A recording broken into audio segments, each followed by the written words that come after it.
Bonjour à toutes et à tous, bienvenue dans King Energy épisode 11, si je ne m'abuse. Bonjour le King, bonjour Fernand. Salut Guillaume, comment vas-tu? Ça va très très bien parce qu'aujourd'hui on va parler de différents sujets bien évidemment. Après 2 dernières semaines centrées bien évidemment sur le choc poids lourd, là il y a eu pas mal de news et notamment en France ce qui est bien c'est que ça y est, le MMA se réveille. En plus Fernand, vous le savez, il est patron du MMA Factory.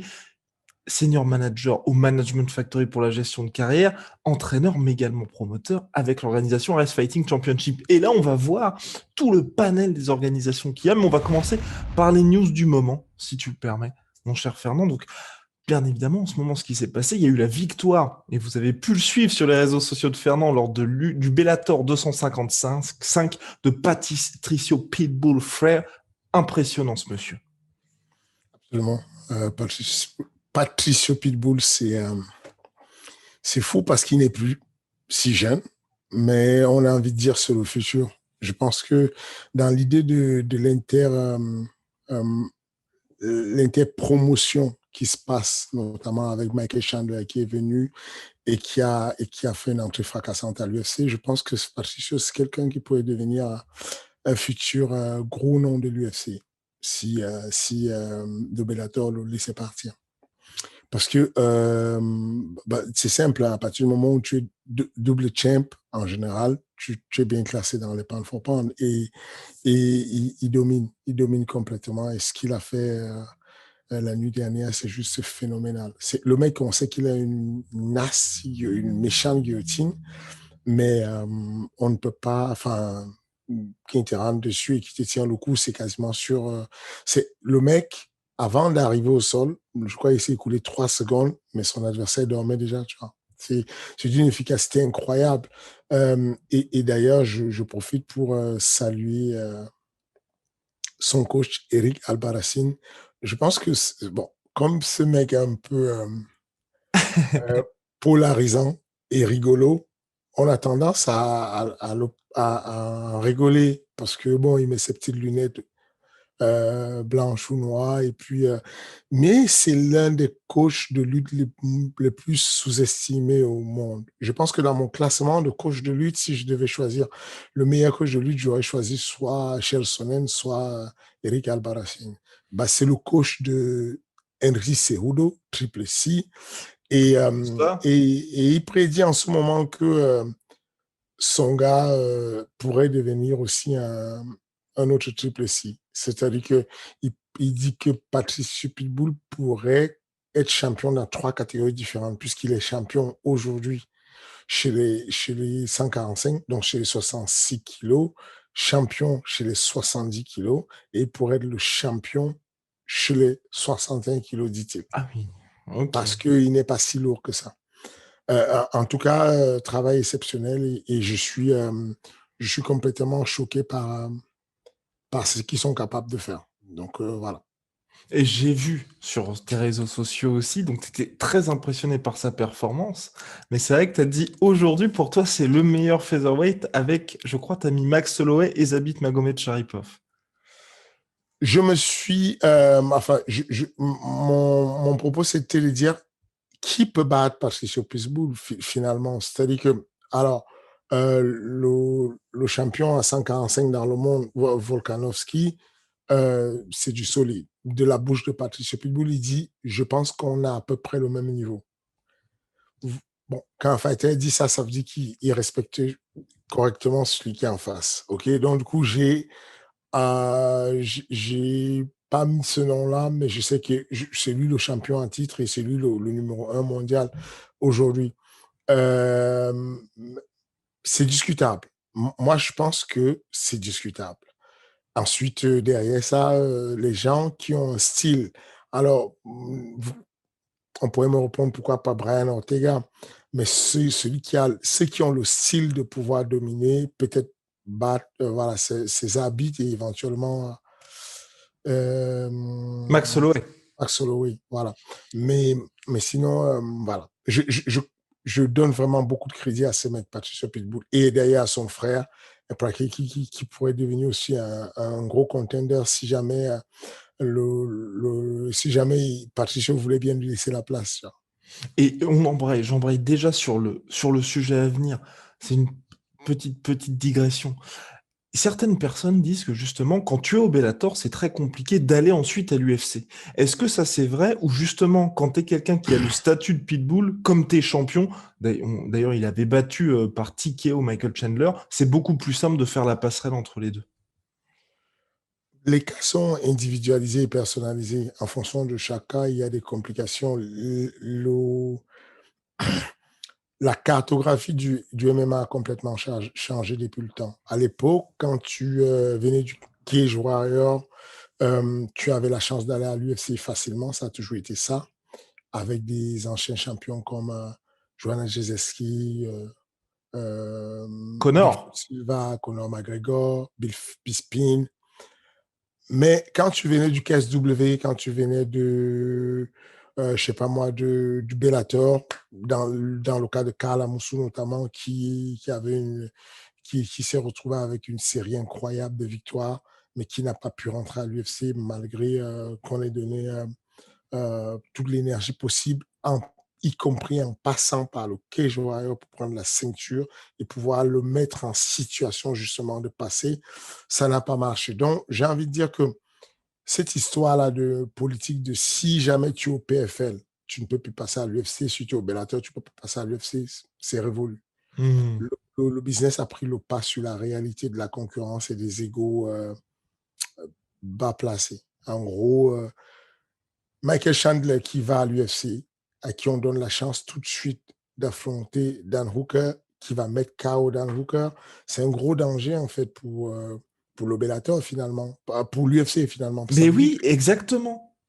si aujourd'hui Michael Chandler devenait champion à l'UFC, ce serait juste l'officialisation que les meilleurs combattants sont au Bellator, Mais puisque, voilà. voilà. Mais stratégiquement, l'enjeu, il est plus fort que ça. C'est-à-dire que, Pour toi, c'est pourquoi ouais, que justement l'UFC pousse à fond Michael Chandler. Moi, j'étais très surpris parce que général, j'ai plus le nom de ce combattant-là, mais il y avait un gars qui était invaincu, qui était champion lightweight, qui était l'ancien champion des. Oh, putain.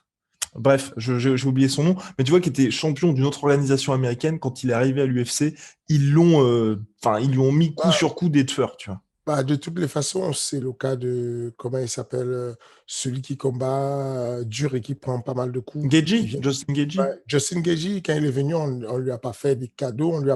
on l'a pas fait briller tout de suite. On lui a mis et pourtant, il venait avec une hype terrible et on a eu l'impression que l'UFC voulait démontrer au PFL, chez nous, quand vous avez chez nous, vos gars perdent rapidement et ensuite, éventuellement, on les reconstruit. Mais là, pour le coup, je pense que les choses évoluent. Je pense que clairement, le mindset de l'UFC, c'est bon, on arrête avec ça, on a battu tout le monde de loin. Et c'est clair. C'est-à-dire que l'UFC, c'est de loin la meilleure organisation. Ce qui est bizarre, c'est que il ne devrait pas être aussi loin parce que ce n'est pas une affaire d'argent, c'est une affaire de savoir-faire, finalement. Parce que ce que les gens ne savent pas, c'est que le Bellator est beaucoup plus riche que l'UFC à la base. Le Bellator, c'est Viacom, CBS, aujourd'hui en capitalisation. En 2019, quand ils se sont alliés Viacom plus CBS pour pouvoir contrer Apple TV, Amazon, Netflix, ils ont fait un capital à 28 milliards. C'est-à-dire qu'en bourse, il valait 30 milliards. Sur le bénéfice en 2019, ils ont fait genre 2,42 milliards de dollars. C'est vraiment un mastodonte. En termes d'argent, l'UFC à côté, ça vaut 8 milliards max, quoi. Avec 8 milliards au grand max. Alors que on parle de quelque chose où il y a à l'intérieur, il y a Paramount Picture, il y a Paramount Entertainment, Viacom, c'est un mastodonte de la communication. C'est des maîtres de la com. Enfin, c'est simple, le groupe TV, ils sont en mode Paramount Network, c'est un autre niveau. Et malgré ça, l'UFC les bat quand même de très loin. Enfin, vraiment, le gap, il est monstrueux sur la qualité des combattants de manière générale, sur, sur ce que moi je considère comme étant l'une des plus-values des organisations, c'est la tenue. Le fait qu'il y ait le deal Reebok, qui est ensuite le deal Venom, les gens se trompent beaucoup sur les organisateurs et des fois ont ce qu'on appelle la bouche salée sur les organisateurs et les tenues vestimentaires. Les gens ne se rendent pas compte que l'UFC ne devrait pas donner $1 à un combattant pour la tenue. C'est pas obligé. Quand tu signes ton contrat, quelle que soit l'organisation, tu as l'obligation de respecter ce qui est marqué dans le contrat. L'UFC pourrait retirer le sponsoring totalement, que les combattants ne feraient rien. Il n'y a aucune obligation à ça. Il n'y a pas un business où tu contrôles la télévision et tu fais cadeau du sponsoring. Et je ne sais pas les chiffres de ce qu'a apporté totalement Venom Non, il n'y a pas les à chiffres. l'UFC sur les dernières années. Non, sur les dernières années. À Reebok. Mhm. Reebok a apporté quoi 70 60 millions, un truc comme 70 ça. millions, Et ils ont mis, 39,3 aux combattants. ils ont mis quasiment 40 millions, C'est 39 ça. millions et des broutilles aux combattants. Il y a une seule raison qui pousse un événement à faire ça. Une seule raison, c'est le fait qu'on a envie de voir les athlètes bien habillés. C'est tout. Ça fait une belle image. C'est ordonné, c'est propre, ça fait uniforme. Il n'y a aucune obligation pour l'UFC, et même pour ceux qui ne connaissent pas bien le game et qui ne se rendent pas compte de la tannée que c'est pour un manager de trouver un sponsor. Je vais raconter une anecdote. Quand Christian Pumbu, tonton, faisait le combat contre Rampage au Bellator, j'étais son entraîneur. Son manager, c'était Odi Attar, le manager de Conor McGregor. En tout et pour tout, on a eu comme sponsor, je crois, on a eu $2 350 de sponsoring. Et je ne te dis pas d'un sponsor. Il y avait, je crois, 5 ou 6 sponsors sur la bâche et qui donnaient moins de 2500. C'est une année incroyable. C'est ça. Là, je te parle des sponsors venus des États-Unis de la part du manager Odi Attar, l'un des plus grands managers au monde. Voilà.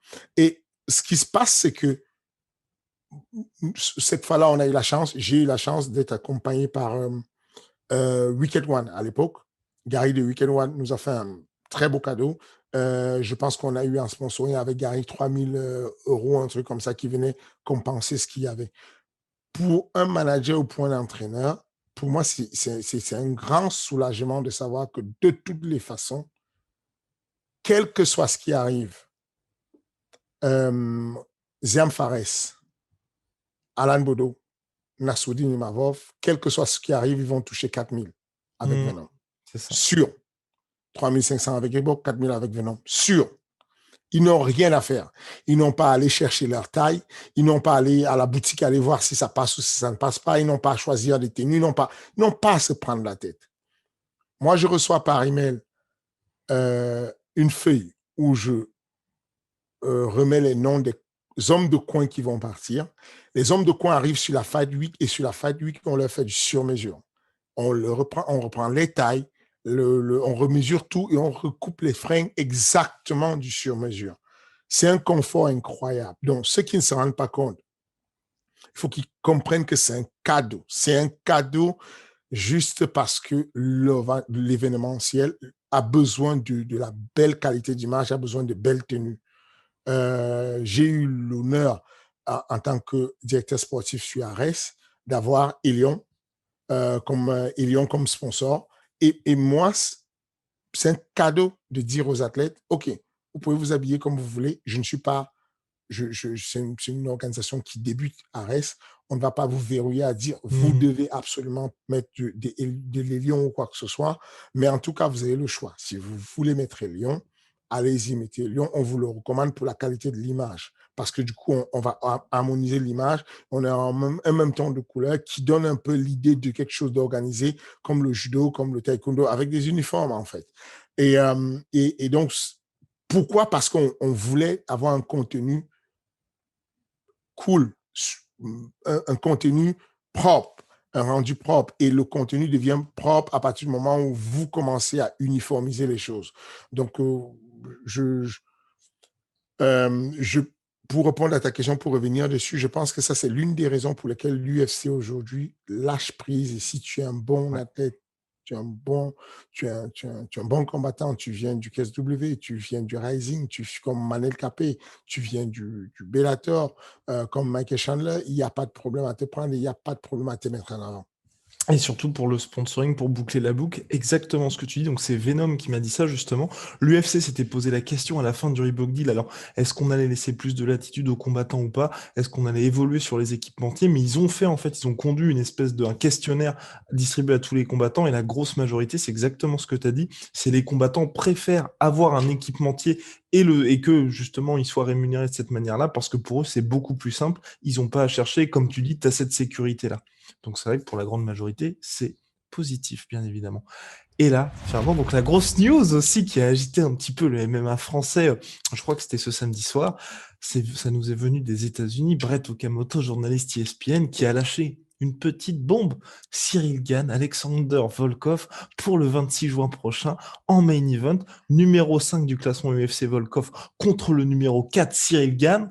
On s'attendait tous à Derek Lewis, mais là, l'UFC qui se laisse toujours le champ libre pour un Derek Lewis John Jones, Francis Ngannou dans les prochains mois. Absolument. Ça, c'est notre imagination, hein. On n'a aucune preuve de ça. On suppose que l'UFC, et ça a un sens d'imaginer que l'UFC a besoin d'un levier pour pouvoir euh,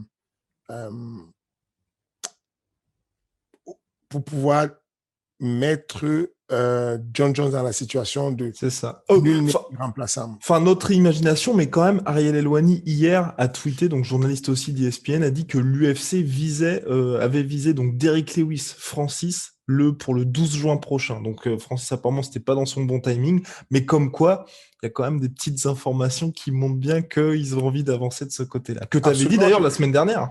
C'est ça. Je pense qu'ils sont déjà dessus. Je le pense depuis le début qu'ils sont dessus. C'est-à-dire que dans la stratégie, tu ne vois pas autrement. D'ailleurs, je l'avais dit C'est ça. La pendant semaine la Fight dernière. Week de Cyril, Ah oui, même ah oui. à l'époque.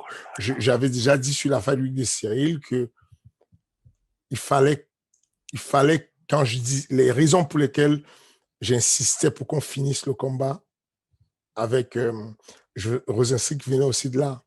C'est que je souhaitais positionner Cyril à un niveau où il n'aurait pas, où il serait l'un des outils qu'allait utiliser l'UFC pour faire le chantage à John Jones en mode, OK, tu ne veux pas combattre, on a une bagatelle de jeunes qui sont prêts, qui sont bouillants et qui peuvent combattre.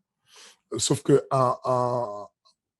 il a fait un excellent combat, mais le fait qu'il n'ait pas terminé et que la FATCA a été un peu fatigué quand même, ça a donné un coup de mou à son action et du coup, ça le retire de la discussion de Terrell. Mais en tout cas, c'est clair que si tu étais à la place de Dana White, tu ferais pareil. Aujourd'hui, Dana White doit poser le benchmark et donner la limite de combien on peut donner d'argent à un combattant. John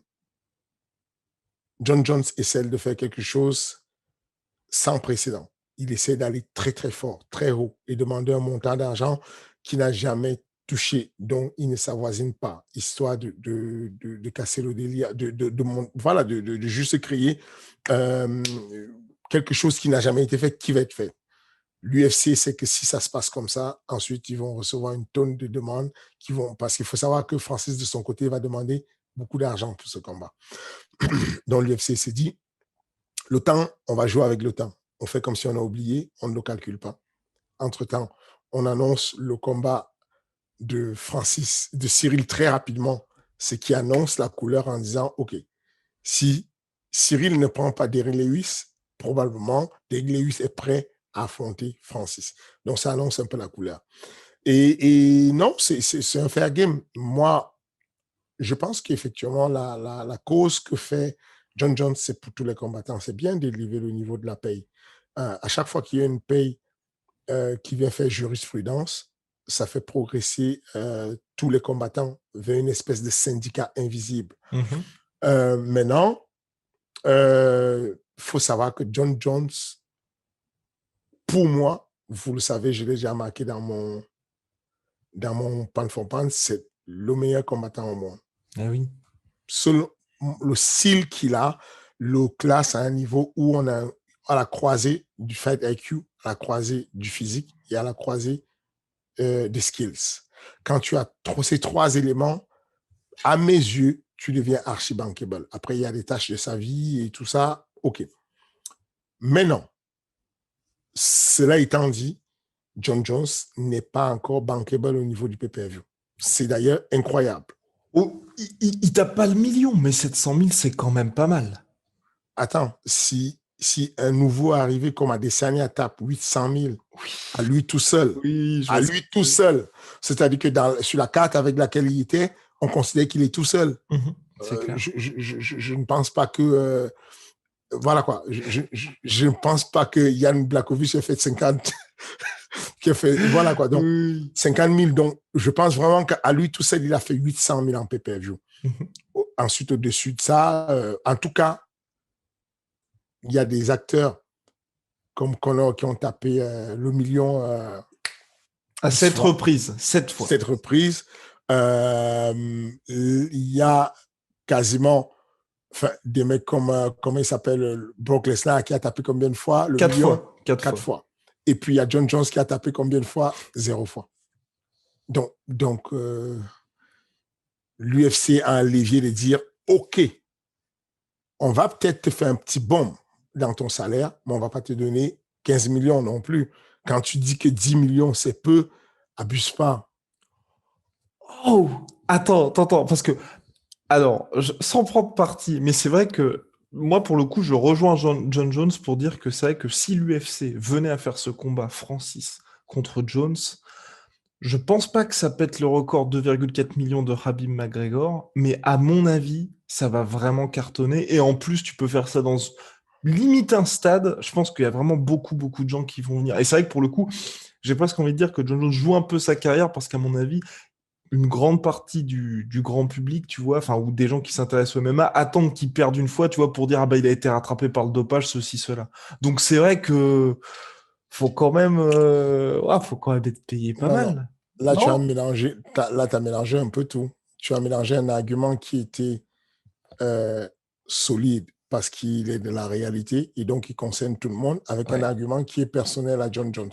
Que John Jones mette sa carrière en danger, ça c'est son problème pour lui, pour sa famille. Oui, mais c'est pour ça qu'il veut être beaucoup payé aussi. ça que s'il a été dopé, c'est son problème. C'est à lui de régler. C'est les conséquences de ce qu'il a fait. Ouais, ouais.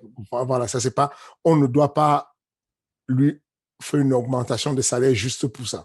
Ce que je dis, c'est que à chaque fois que tu demandes une augmentation de salaire, faut pas passer du simple. Au triple. Voilà. C'est ce que j'essaie de dire. Je ne dis pas, à mon avis, Mhm.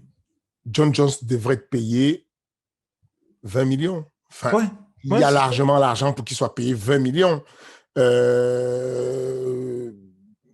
Je sais pas moi, un gars comme Ousmane Camaro devrait être payé 7 millions. Enfin, c'est des mecs qui devraient toucher beaucoup, je suis d'accord, mais je dis, partant d'où il part, John Jones, dire qu'il ne veut même pas discuter si on lui parle de moins de 10 millions, il est violent quand même.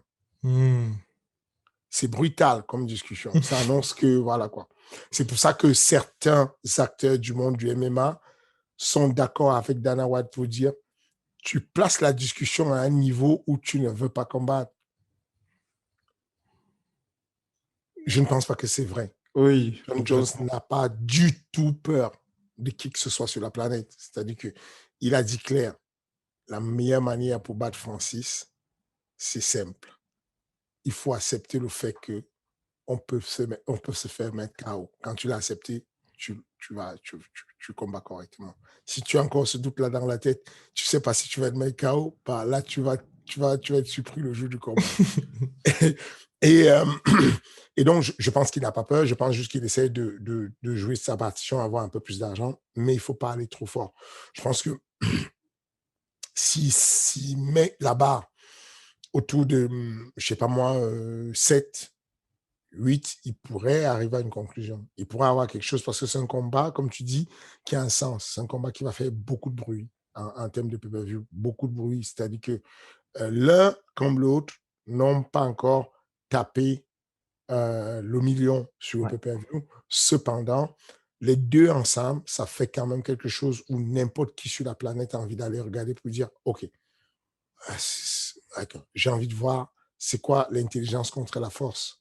Comment, qu'est-ce que ça donne? C'est quoi euh, le soi-disant pan for pan contre l'homme le plus effrayant au monde? On a envie de voir ce que c'est. Donc, je pense que voilà, il pourrait avoir un peu plus d'argent, mais il ne faut pas qu'il abuse. Et ça va bien se passer.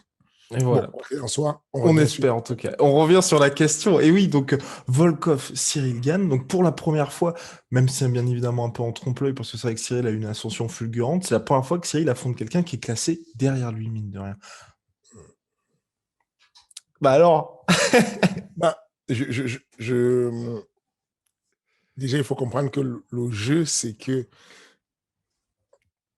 on veut toujours affronter celui qui est devant soi. mhm. On ne peut pas gagner tout le temps. Bah, et puis On surtout peut que là, il y en pas. a de moins en moins, hein, mine de rien. C'est ça. C'est ce que je vais te dire. Ce que tu affrontes qui à part ça? Quand il y a Curtis Blade qui est out, quand il y a Derrick Lewis qui va faire la ceinture, quand il y a Sipé qui est out, tu affrontes qui? Tu attends un an pour que les choses bougent? Non. Si tu es prétendant pour la ceinture, tu peux attendre. Mais là, il n'y a pas de prétention pour la ceinture. Pour Cyril, tu fais quoi? Donc, à chaque fois que moi, on m'a proposé des gens derrière nous, j'ai refusé parce que je voulais tomber en avant. Je l'ai toujours dit, s'il faut tomber, il faut me tomber en avant. Mais là, tu n'as pas trop le choix. Il faut rester actif. Et puis la réalité, c'est que, comme je dis encore, on va tous les affronter. Il n'y a pas un seul qu'on ne va pas affronter. C'est-à-dire que si tout se passe bien dans les conditions normales de température et de pression, on va affronter tout le monde au bout d'un moment. Donc, il n'y a pas à éviter qui que ce soit. Et puis, je pense que c'est le pire match-up pour Cyril. C'est le pire match-up qu'il puisse avoir. Mais c'est ça qu'il nous faut. On a besoin d'aller tester là. Ah ouais. Ah ouais. Et justement, ça pour toi, c'est aussi quelque chose qui a fait que tu as accepté ce combat-là. De te dire pour Cyril, ça peut être très compliqué parce que ça, c'est Franchement, le cas Volkov, ça va être très compliqué, mine de rien. sincèrement, oui. Sincèrement, oui. Depuis le début, on est rentré de Vegas sur le combat de Rosenstreich. J'avais déjà contacté un Hollandais du Glory qui fait 2,5 m. J'avais déjà contacté un Polonais qui fait 2,2 m.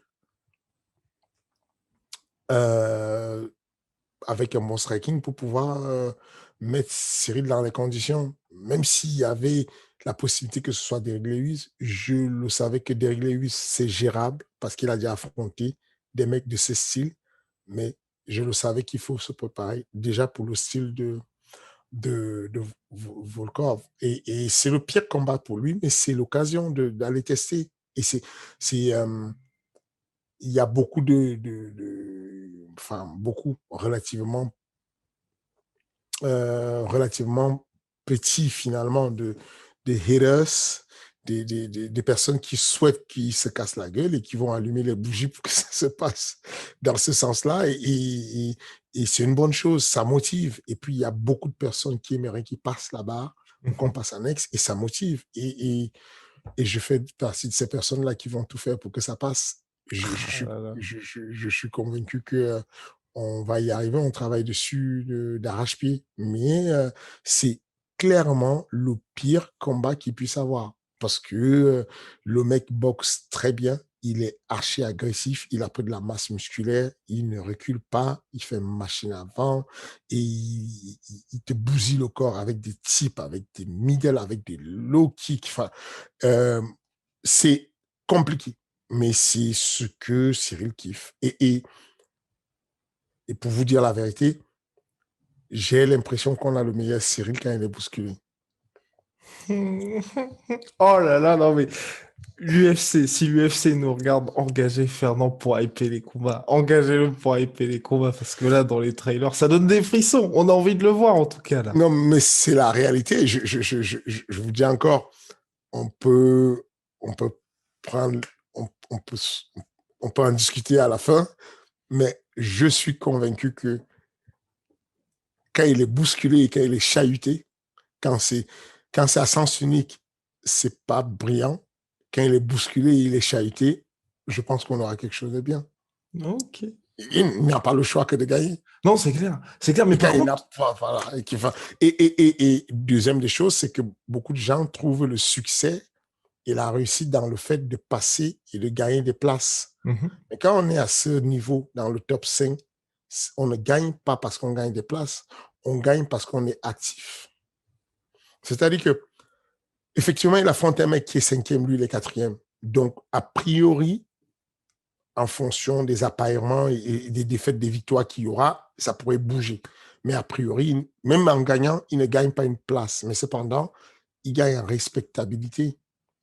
Il faut qu'il affronte Curtis Blade, il faut qu'il affronte Volkov parce que il coche toutes les cases. Vous me donnez un mec qui fait 2 mètres 2, c'est ça. je peux le battre. Vous me donnez un lutteur, je peux le battre. Maintenant, on fait comment? Et non, je pense qu'il faut y aller. Et puis, il ne faut pas combattre comme si on voulait absolument gagner. Il ne faut pas combattre pour ne pas perdre. Il faut combattre voilà, pour vraiment finaliser le combat et ne pas chercher à trop protéger le game. Oh là Donc, là. Et justement, tu dis, faut pas chercher à trop protéger le game. Là aussi, moi, c'est un. Tu as parlé de la semaine dernière de dire, bah, Cyril, justement, il y aura une approche un peu plus différente, on sera peut-être un peu plus agressif. Tu as entendu les critiques de Dana White avec Volkov. Sur le papier, ça a l'air d'être assez compliqué, ça aussi. Dans le sens, tu vas réussir à être spectaculaire contre Alexander Volkov. c'est pour ça que je dis que c'est le pire des combats. Volkov, il est quasiment insoumettable. Mhm. À partir du moment où le mec a passé tout ce temps-là au sol avec, comment il s'appelle? Curtis Blades, Non, bah, il est en combat en tout Verdum. cas. Verdun. Verdum. Verdum. Ah oui, donc là en combat officiel aussi. Ouais, complètement. Il a sweepé Verdum. Mm. Il a renversé Verdum avec une espèce de tripode, mais qui n'était pas une vraie tripode, qui était une espèce de Delariva. Il a renversé Verdum. Il a, il a fait tomber Curtis Blade. On est au quatrième round. Curtis Blade l'a fait tomber déjà 12 fois. Et le mec remonte la pente. Il a le cardio. Il le fait tomber. Et je te promets que s'il y a quelques secondes de plus, il le bat. En pied-point, il a couché des gens, attention, très rapidement, des experts du pied-point comme Overeem. Donc, moi, je pense que c'est le pire match-up. En plus, les gens ne se rendent pas compte combien de fois il est bon. Oui, c'est ça. Ça aussi, ça c'est l'autre problème. Peut-être, tu vas peut-être être d'accord qu'il a un déficit mine de rien en termes d'image. Alexander Terrible, Volkov. Ouais. terrible, terrible, terrible.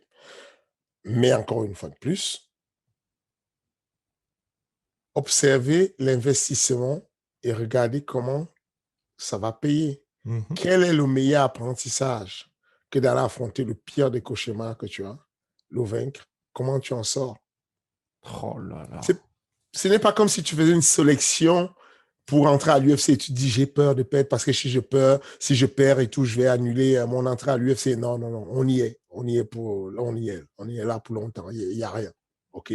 Tu es à l'intérieur, tu fais quoi? Pourquoi tu vas faire le mec qui tourne autour du pot? Non, non, non. On envoie et puis on gère et puis on voit ce qu'il y a à gérer. Il n'y a pas.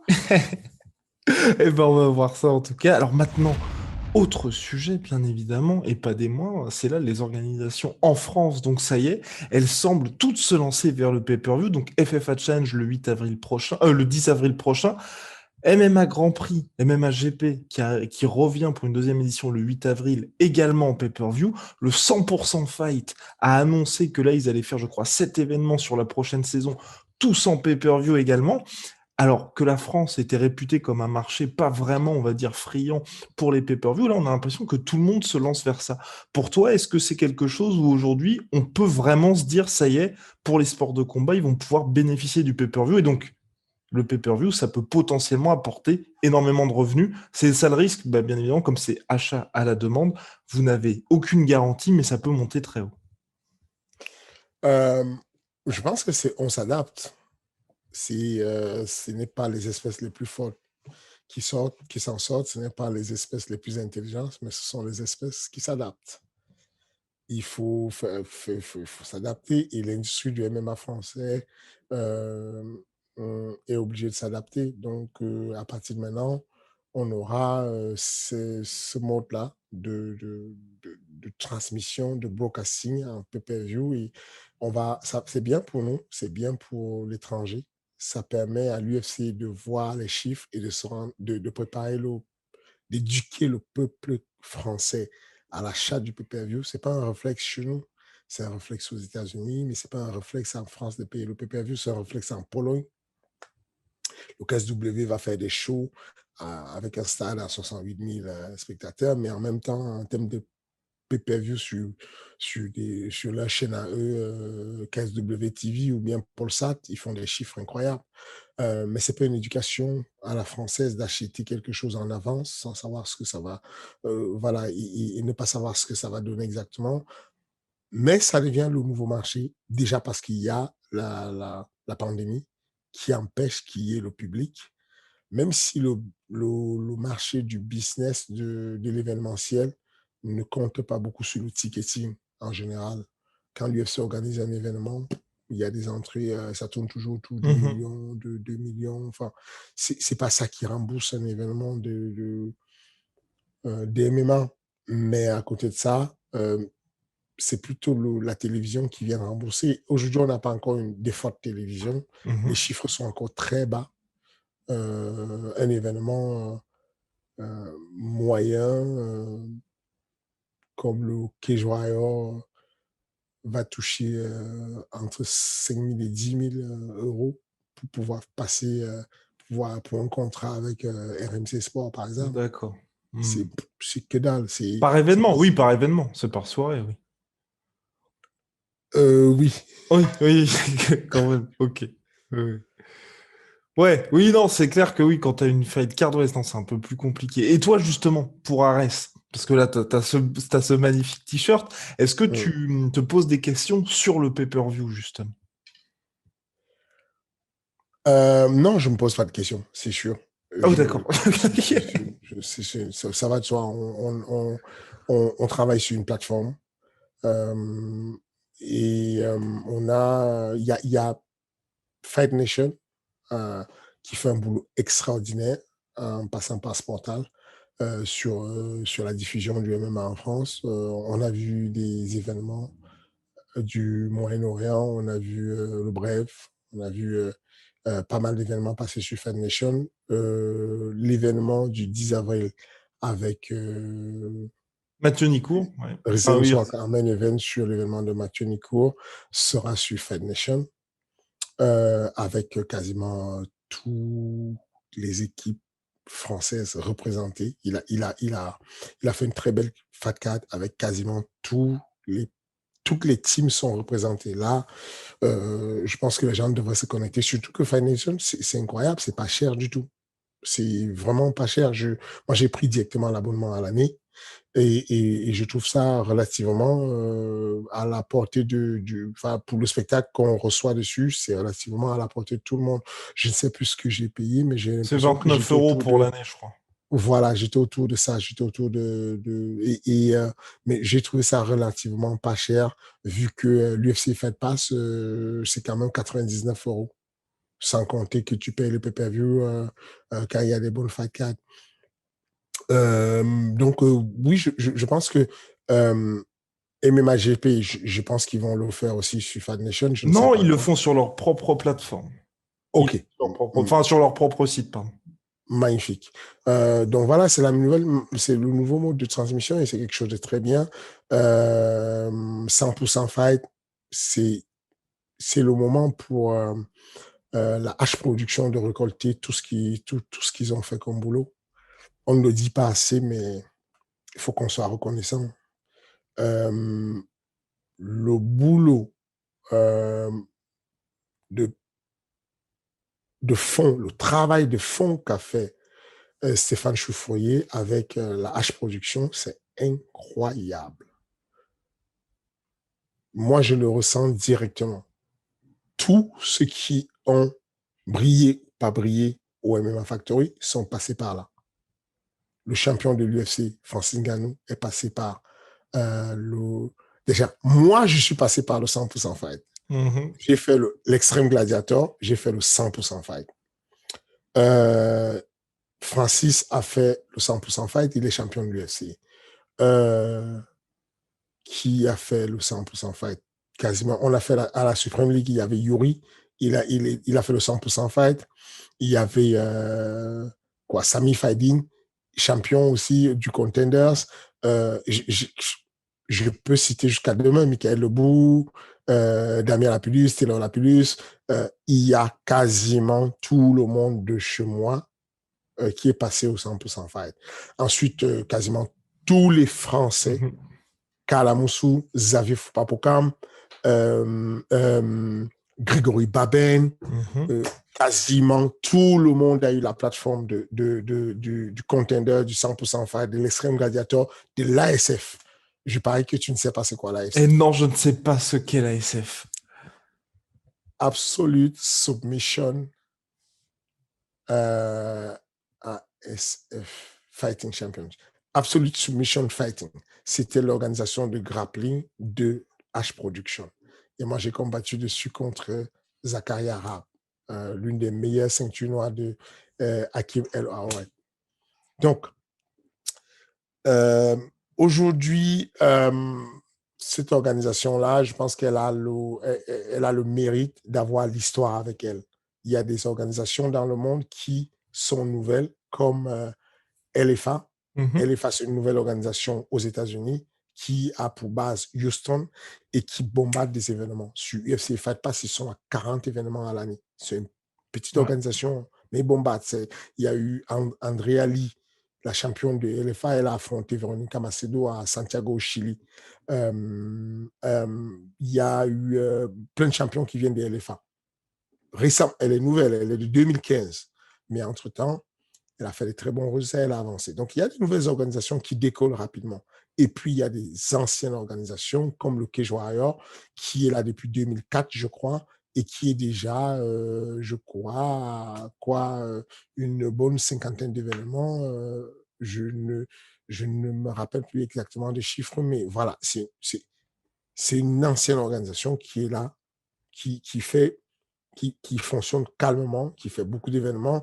Et je vois un peu le 100% Fight comme ce genre d'organisation qui est là tranquillement, qui va contrôler les coûts, qui va maîtriser la longueur, rester dans la longueur et faire un très bon show. Donc, je suis impatient qu'ils fassent leur retour. Et MMAGP, pareil. Ils ont fait un truc extraordinaire de pouvoir ramener l'institution à Vitry. La situation du Covid était un peu compliquée. Moi, je n'y étais pas, mais les retours que j'ai eus, c'était que c'était un peu compliqué. Il y avait une certaine promiscuité qui aurait pu créer une espèce de cluster ou un truc comme ça et tout. Mais toujours est-il que le décollage de tous ces événements-là, je n'oublie pas des événements comme le KOC. Je suis sûr que tu ne sais même pas, ça vient de le KOC. Oh, le KOC, c'est les frères Fernandez. Comment ça s'appelle? L'événement de Jean-François Billon. Quoique, attends, KOC, si. Attends, ou je fais peut-être une erreur, non, je ne vais pas m'avancer là-dessus parce qu'il y a beaucoup de gens qui nous regardent, donc je vais pas sortir une bêtise plus grosse que moi. Ok. Donc, il va m'en vouloir. Il va m'en vouloir alors que j'ai son nom, le nom de l'événement au bout des lèvres. C'est comme LFA, c'est Oui, mais oui, KOC, je connais. Bah voilà, j'avais peur de dire une bêtise. C'est à Cognac, voilà, c'est pour ça. Bah, voilà, c'est Voilà, ça. je le sais parce que KOC. bah, j'ai habité à Cognac, donc voilà, ouf, j'ai eu, j'ai eu très très peur. Alors vas-y, oui. Voilà, donc c'est un événement local, mais qui a vu aussi passer pas mal de bons Ouais. combattants. Euh,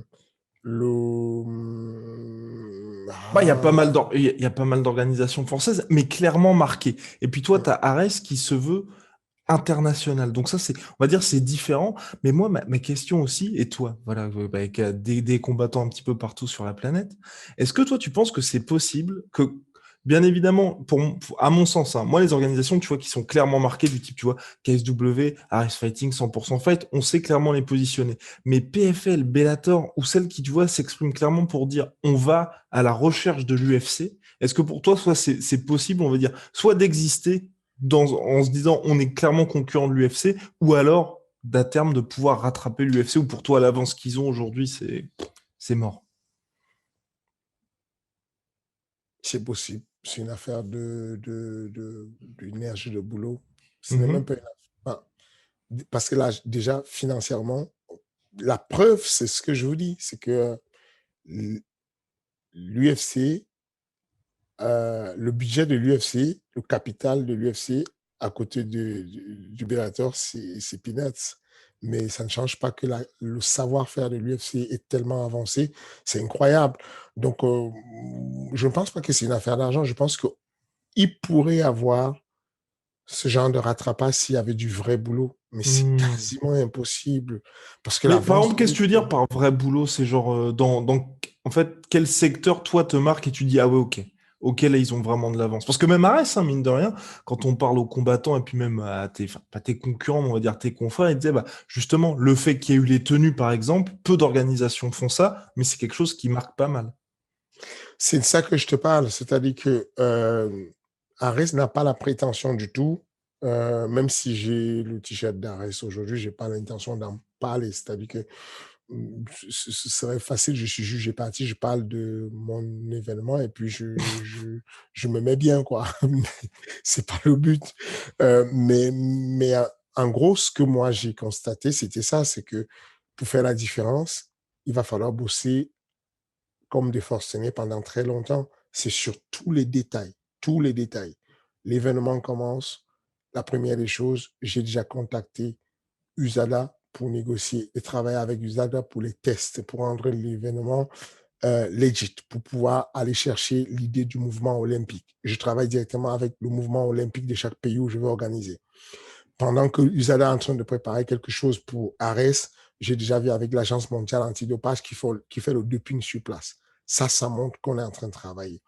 Euh, L'énergie qu'on met sur la communication, sur la manière de se positionner avec un, un Twitter, un compte Twitter, un compte Instagram, un compte Facebook qui tiennent la route et qui sont certifiés, qui avancent sur quelque chose d'organisé, les rapports avec l'UFC, la manière dont l'institution se met en place et comment on a une collaboration ensemble. Aujourd'hui, vous voyez bien que euh, les gens sont super, très peu payés au Cage Warrior, mais cependant, la collaboration avec l'UFC fait qu'un mec comme enfin, on annonce la signature de Pimblet. Mhm. Et ici, à l'UFC, dans la foulée, c'est l'UFC, c'est le compte officiel de l'UFC qui annonce la signature de Pimblet à l'UFC, alors qu'il est encore Bellator. Il est encore un Cage Warrior. C'est dire que c'est le boulot de tous les jours. Ça, c'est le boulot de serrage de poings, comme je dis. C'est le boulot d'un mec comme Casimir, qui est le président du Cage Warrior et qui va aller discuter, qui va aller négocier pour qu'il y ait telle visibilité, pour qu'il y ait tel positionnement. Et, et, et donc, c'est ce qu'on fait tous les jours. Tu as été à Dakar, au Sénégal, sur Arès. On se débrouille pour que on aille chercher ce qui se fait de mieux, qu'on puisse faire les détails, qu'on puisse avoir un bus pour le coin rouge, un bus pour le coin bleu, qu'on puisse amener les combattants à bon port, qu'ils puissent avoir une conférence pour les gars, qu'ils puissent avoir euh, euh, Un médiadet. un média day, des chambres d'hôtel avec Mhm. des différents pour éviter qu'ils puissent se croiser, le staff qui est dans un hôtel autre que celui de l'événement, même les combattants locaux qui sont du Sénégal, de Dakar, dormaient dans un hôtel. Enfin, tous ces petits détails mis bout à bout, tous ces petits détails font qu'au final, tu arrives à faire quelque chose, l'espace de combat avec une dimension qui est la dimension exacte des règles unifiées, tous les détails possibles. Et ça prend du temps, du temps, du temps, du temps. Construire une marque, Ares, Ouais. c'est un nom, mais pour pouvoir exploiter Ares, il faut compter des décennies et des décennies. Construire une marque, ça prend du temps, du temps, du temps. Il a fallu quasiment 30 ans à l'UFC pour pouvoir arriver au résultat qu'ils ont aujourd'hui, d'être le benchmark de ce qui se passe de mieux en MMA. Donc, je pense que oui, aller chercher à faire la concurrence avec l'UFC, c'est chaud quand même. C'est-à-dire que ce n'est pas une affaire d'argent. Sinon, Vivendi aurait pu battre UFC, puisque Vivendi, le budget de Vivendi, ne serait-ce que Vivendi Village ou Vivendi Sport, c'est un bordel. Mais ce n'est pas de ça qu'il s'agit. Il s'agit de travailler pendant longtemps, d'aller chercher la qualité de l'image, la qualité du contenu. OK? Le niveau d'image qui a été tourné, la qualité d'image, c'est tous ces petits détails-là qui vont classer un événement sur quelque chose de particulier. Ensuite, ça, c'est un élément, en fait, sur lequel tu peux jouer. Et puis, d'autres vont aller jouer sur. Je ramène mes coups bas, le plus bas possible, et j'ai fait le maximum de veines possible pour noyer le système. Ça aussi, c'est une manière de voir les choses. Mais du coup, tu te limites un peu dans l'idée de pouvoir vendre un jour ton projet. Parce que le Cage Warrior travaille dans une seule idée, c'est de vendre le projet à l'UFC à un moment donné. Ah, et donc en gros que l'UFC est un peu leur UFC Europe. Voilà. Et c'est pour ça que l'UFC ne lésine pas sur les moyens pour faire une grosse mise en avant. Parce que, en gros, ce que le Cage Warrior propose, c'est de toutes les façons, à terme, on vous fait cadeau de notre projet. On veut que vous nous rachetez. Voilà. Donc, du coup, n'hésitez pas à nous mettre bien parce que c'est une partie de vous que vous allez prendre un jour. Euh, c'est un positionnement de marché qu'il faut choisir. Et non, moi, tout ce que je peux dire, c'est que la diversité du MMA, des organisations de MMA va être quelque chose de bien pour le MMA français. Le seul truc sur lequel on devrait faire attention, c'est l'administratif. Dans quel sens? Bon, aujourd'hui, j'ai 3 athlètes qui vont participer sur l'événement du FFA Challenge. Mais c'est la croix et la bannière. Enfin, c'est une tannée incroyable administrative. C'est-à-dire que pour pouvoir combattre dorénavant en France, il ne faut pas simplement être bon combattant, bon technicien, il faut être aussi un génie de l'administratif, quoi. Non, non, mais tu es éliminé d'office. Ah ouais, Administrativement, je ne sais même pas comment c'est possible de remplacer quelqu'un. d'accord. Là, Ok. il y a un gros scoop. C'est que Messi Katanga, le combat de Messi Katanga est annulé pour le 10, donc dans une semaine là, et un samedi, et il n'y a pas moyen de le remplacer parce que administrativement, ce que la fédération de boxe demande ne permet pas d'être à jour en moins d'une semaine, quoi. C'est une tannée incroyable. Je pense que, alors, le boulot est monstrueux ce qu'ils ont à faire. Je pense quand même qu'il faudrait alléger un peu plus parce Hmm. que on a fait des événements à travers le monde entier. Et quand on voit la facilité avec laquelle on peut faire un événement à l'étranger, il ne faut pas pousser les gens à aller combattre à l'étranger. Que Hmm. je vous dis quelque chose au hasard. La licence à l'UFC, quelle que soit la commission, ne dépasse pas les $50. La licence pour combattre, là, le 10, la licence est 170 €. Hmm. 170 €. C'est énorme. Les athlètes craquent. C'est terrible. C'est long. Le process, il est archi long. Valider une licence, c'est archi long. Et tout ça fait que s'il y a une blessée, le remplacement est quasiment impossible. Mmh. Et je trouve que, je pense que avec le temps, quand ceux qui gèrent ça auront le temps, enfin, j'imagine qu'ils croulent sur du boulot et qu'il y a beaucoup de choses à faire.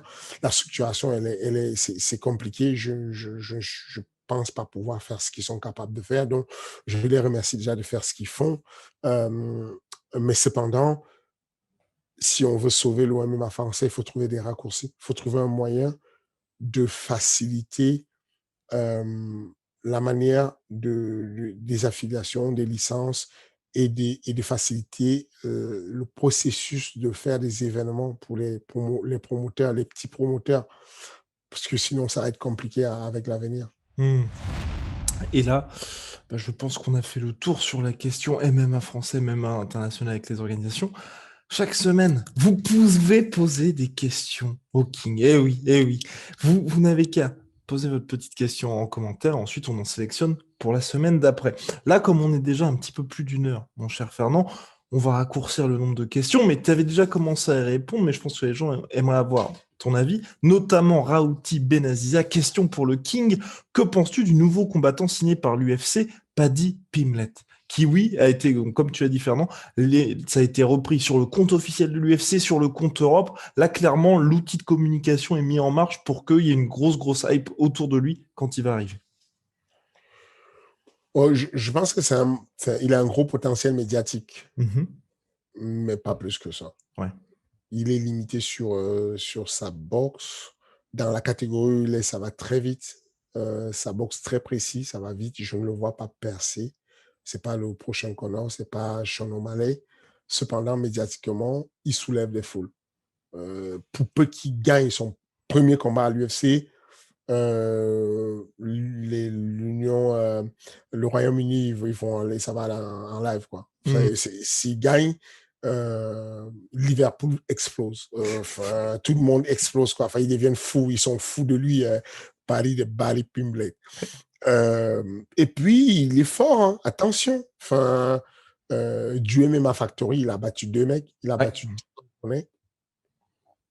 Non, c'est pas lui qui a battu Jason Poney, c'est son collègue, c'est son teammate qui a battu Jason Poney. Non, celui qui a l'UFC déjà, hein, j'oublie son nom. Mais en gros, il a battu 3 Français de mémoire. Il a battu, quand il avait 7-1, il a battu Kevin Pesci qui avait 7-0.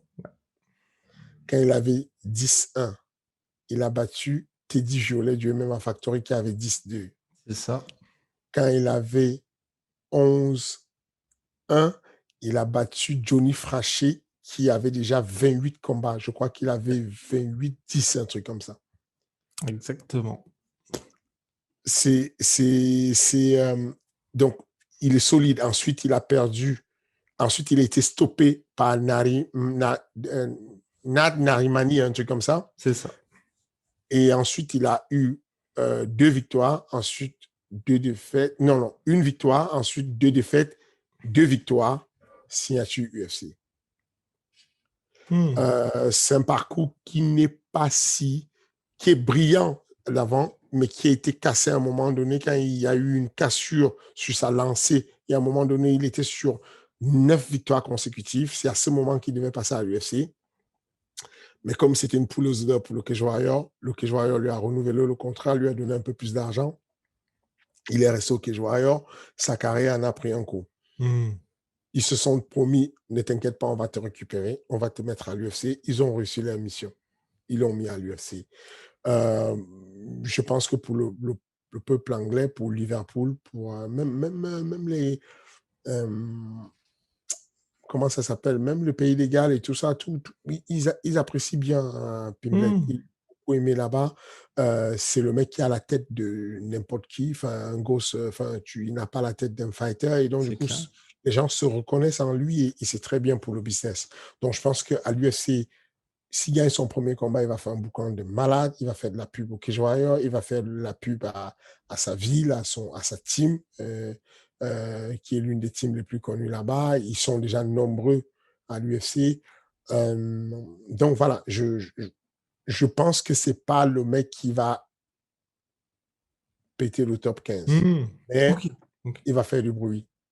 Bon, très bien pour le Cage Warriors. Donc, dernière question, mon cher Fernand, parce que oui, King Energy dépasse les frontières de la francophonie, de Le Pro Zero.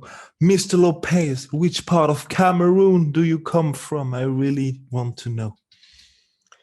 Well, I'm from Central Cameroon. I'm out of Yaoundé, the capital of Cameroon, and my tribe is Eton. Eh ben Donc, voilà. En je plus, en suis, plus en voilà, anglais. Formidable. je suis du centre du Cameroun, de la capitale Yaoundé, et ma tribu, c'est les Eton. Eh ben voilà, ben formidable. Bon bah, vous le savez, King Energy disponible sur toutes les plateformes en tant que King Energy. Il faut bien pas taper ça sur Apple Podcast, Google Podcast, Spotify et Deezer. Et puis bien évidemment, vous pouvez réagir au podcast, mais je vais laisser quelqu'un qui le fait bien mieux que moi, puisque le point réclame, et il a pu le voir en commentaire, est Non, vraiment attendu par certaines personnes. Allez, je c'est t'en pas prie. vrai, je n'y crois pas, ce n'est pas vrai. Mais je vais le faire puisque toi, tu l'attends, toi. Voilà. Oui, oui, vous le savez déjà, hein, un petit point, un petit pouce pour nous encourager, un petit bouton sur la cloche. Et puis, si vous n'êtes pas encore abonné, abonnez-vous. Rappelez-vous, hein, on va chercher les 100 G. Donc, venez, on y va ensemble. N'attendez pas qu'on est à 90 pour commencer à faire la course 90 100. Venez, on y va. Et puis, merci pour le soutien. Je reçois beaucoup de messages en privé sur le soutien de ce qu'on fait. Et donc, voilà, c'est bien, c'est encourageant. On ne vous lâche pas et on va continuer à travailler dessus. Formidable. Et n'hésitez pas aussi à nous écouter, bien évidemment, sur les plateformes de podcast, parce que là aussi, Fernand n'a pas les chiffres, parce que c'est tout est caché, bien évidemment, mais ça monte très, très sérieusement. Chaque épisode bat les records de la semaine précédente, et surtout, on a tapé le top 20 des podcasts sport en France. Ouh, Ouais, sur c'est King bien Audio. ça. Ouais, avec un épisode par semaine, c'est très, très bien. Donc voilà. Allez, à la semaine prochaine. Merci, merci encore. Et puis, Monsieur Guillaume, je te souhaite une excellente journée à la semaine prochaine. Merci beaucoup.